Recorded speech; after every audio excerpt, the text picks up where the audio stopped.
डिंपल यादव की जीत के पीछे राजनीतिक रहस्य है जिसे हर कोई नहीं समझ सकता। आप सोचते हैं अखिलेश ने मैनपुरी जिता दिया तो आप 100% गलत साबित हो जाएंगे। डिंपल को जिताने में सिर्फ सपा नहीं, भाजपा और बसपा नेताओं ने भी काम किया। कोई कह रहा है कि मैनपुर में सपा की जीत अखिलेश के लिए संजीवनी साबित हो सकती है। दिल्ली से लखनऊ तक मैनपुर में दौड़ी साइकिल को लेकर कई तरह के किस्से हैं, लेकिन नेताजी की जो विरासत बची है उसके पीछे बहुत बड़ा खेल हुआ है जिसे हम आपको अगले कुछ मिनटों में बताने वाले हैं। क्योंकि जो अखिलेश उपचुनाव में कभी भी प्रचार नहीं करते थे, उन्होंने मैनपुरी जीत के लिए न सिर्फ चाचा को साथ बुलाया बल्कि अंदर खाने ही भाजपा और बसपा के साथ बड़ी सेटिंग बिठा दी थी। सियासी गलियारों में चर्चा है कि मैनपुरी की विरासत बचाने के लिए सपा की तरफ से 150 करोड़ का खर्चा किया गया। भाजपा का आरोप है कि गांव-गांव में सपा ने पैसे और शराब बांटी थी। हालांकि सपा भाजपा के इन आरोपों को हार की टीस बता रही है।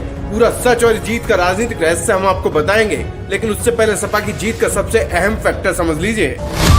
दरअसल इस चुनाव में सपा की जीत के लिए चाचा शिवपाल ने चाणक्य की भूमिका निभाई थी। मुलायम के नाम पर सहानुभूति का भी फायदा उनको मिला है। शिवपाल ने नेताजी के नाम पर गली गली में मेहनत की।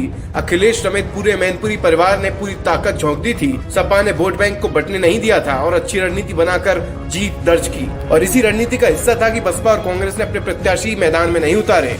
ऐसे में अब सवाल ये भी है कि जीत का दावा ठोकने वाली भाजपा ने भी दमदार रणनीति तो बनाई थी, तो फिर आखिर इतनी बड़ी हार कैसे मिली? इसका सच जानेंगे तो आपके होश उड़ जाएंगे। क्योंकि सियासी गलियारों में चर्चा चल रही है कि ज्यादातर भाजपा नेता खुद मैनपुरी में कमल खिलाना नहीं चाहते थे, जो आप आंकड़ों के जरिए समझिए। दरअसल मैनपुरी लोकसभा में 5 विधानसभा की सीटें हैं, जिसमें मैनपुरी सदर और भोगांव सीट पर भाजपा के विधायक हैं। लेकिन इस उपचुनाव में डिंपल ने सभी विधानसभा क्षेत्रों में बड़े अंतर से लीड ली थी। ऐसा पहली बार हुआ जब सपा प्रत्याशी को सभी विधानसभा क्षेत्रों में लीड मिली हो। क्योंकि 2019 में जहां मुलायम खुद करीब 95,000 वोटों से जीते थे और भोगांव से पिछड़ गए थे, तो अब डिंपल आखिर कैसे 2,88,000 वोटों से जीत गयी? ये अपने आप में भाजपा की रणनीति पर बड़ा सवाल है। इतना ही नहीं, मैनपुरी में प्रचार के लिए पहले नंबर पर राजनाथ सिंह का नाम था, लेकिन वो गुजरात और हिमाचल में ही रहे। मैनपुरी में उन्होंने कभी प्रचार किया ही नहीं। ऐसा पहली बार हुआ है। कुल मिलाकर भाजपा ने योगी को जीत की गारंटी के साथ अकेला छोड़ दिया था। योगी से गुजरात और हिमाचल में जमकर प्रचार कराया, लेकिन मैनपुरी पर खास ध्यान नहीं देने दिया।